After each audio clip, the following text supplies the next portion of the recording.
जय श्री कृष्णा मित्रों, जो हरि का नाम लेगा हरि उसे बचाने कलयुग में भी स्वयं प्रकट होंगे। इसी कड़ी में हम लेकर आए हैं कलयुग की कुछ ऐसी घटनाएं जिन्होंने धर्म में हिंदुओं की आस्था को और प्रबल किया। आज हम आपको ऐसी कथा के बारे में बताने जा रहे हैं जिसका पुराणों में वर्णन मिलता है। इसमें भक्त और ईश्वर के अटूट प्रेम से संबंधित बहुत सारी कथाओं का उल्लेख मिलता है। ये कथा हमारे देश के साक्षी गोपाल नामक एक मंदिर से जुड़ी हुई है। कथा के अनुसार एक बार दो ब्राह्मण वृंदावन की यात्रा पर निकले। उनमें से एक वृद्ध था और दूसरा जवान था। मार्ग लंबा और कठिन था, जिस वजह से उन दोनों यात्रियों को यात्रा के दौरान कई कष्टों का सामना करना पड़ा। उस समय आज की तरह रेलगाड़ियों और बसों की सुविधा उपलब्ध नहीं थी।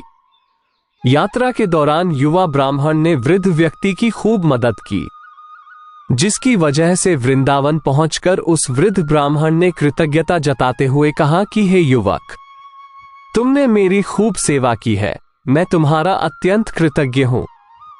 इस सेवा के बदले मैं तुम्हें पुरस्कार देना चाहता हूं। पर उस युवा ब्राह्मण ने पुरस्कार लेने से मना कर दिया, जिसके बाद वृद्ध व्यक्ति हठ करने लगा। फिर उस वृद्ध व्यक्ति ने अपनी जवान पुत्री का विवाह उस ब्राह्मण युवक से करने का वचन दिया। ब्राह्मण युवक ने वृद्ध व्यक्ति को समझाया कि ऐसा नहीं हो सकता, क्योंकि आप बहुत अमीर हैं और मैं तो बहुत गरीब ब्राह्मण हूं।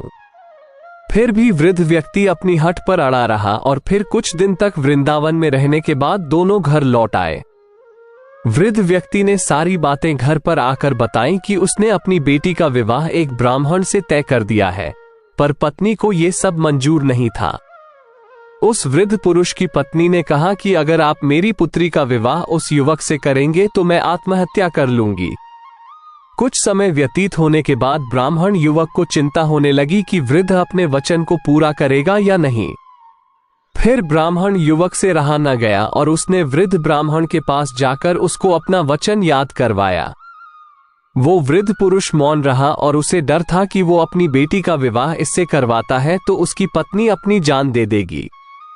वृद्ध पुरुष ने कोई उत्तर नहीं दिया। तब ब्राह्मण युवक ने उसका दिया हुआ वचन याद करवाने लगा। तभी वृद्ध ब्राह्मण के बेटे ने उस ब्राह्मण युवक को ये कहकर घर से निकल दिया कि तुम झूठ बोल रहे हो, तुम मेरे पिता को लूटने के लिए आए हो। फिर ब्राह्मण युवक ने कहा कि ये सारे वचन तुम्हारे पिताजी ने शिवगृह के सामने दिए थे। तब वृद्ध व्यक्ति का ज्येष्ठ पुत्र, जो भगवान को नहीं मानता था, युवक को कहने लगा कि अगर तुम कहते हो कि भगवान इस बात के साक्षी हैं तो यही सही। अगर भगवान प्रकट होकर ये साक्ष्य दें कि मेरे पिता ने वचन दिया है तो तुम मेरी बहन के साथ विवाह कर सकते हो। तब युवक ने कहा, हाँ, मैं भगवान श्री कृष्ण से कहूंगा कि वो साक्षी के रूप में आए। उसे भगवान श्री कृष्ण पर पूरा विश्वास था कि भगवान श्री कृष्ण उसके लिए वृंदावन से जरूर आएंगे। फिर अचानक वृंदावन की मूर्ति से आवाज सुनाई दी कि मैं तुम्हारे साथ कैसे चल सकता हूं, मैं तो मात्र एक मूर्ति हूं। तब उस युवक ने कहा कि जब मूर्ति बात कर सकती है तो साथ भी चल सकती है। तब भगवान श्री कृष्ण ने युवक के समक्ष एक शर्त रख दी कि तुम मुझे किसी भी दिशा में ले जाना, मगर तुम पीछे पलटकर नहीं देखोगे।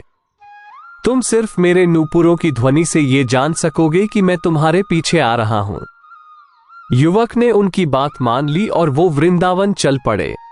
जिस नगर में जाना था वहां पहुंचने के बाद युवक को नूपुरों की ध्वनि आनी बंद हो गई। युवक ने धैर्य न धरकर पीछे मुड़कर देख लिया। मूर्ति वहीं पर स्थिर खड़ी हुई थी। अब मूर्ति आगे नहीं चल सकती थी क्योंकि युवक ने पीछे मुड़कर देख लिया था। वो युवक दौड़कर नगर पहुंचा। सब लोगों को इकट्ठा करके बोलने लगा कि देखो, भगवान श्री कृष्ण साक्षी रूप में आए हैं। लोग स्तब्ध थे कि इतनी बड़ी मूर्ति इतनी दूरी से चलकर कैसे आई। फिर भगवान श्री कृष्ण की मूर्ति ने सबके सामने ब्राह्मण युवक की गवाही दी। उसके बाद वृद्ध ब्राह्मण की पुत्री के साथ उसका विवाह संपन्न हुआ।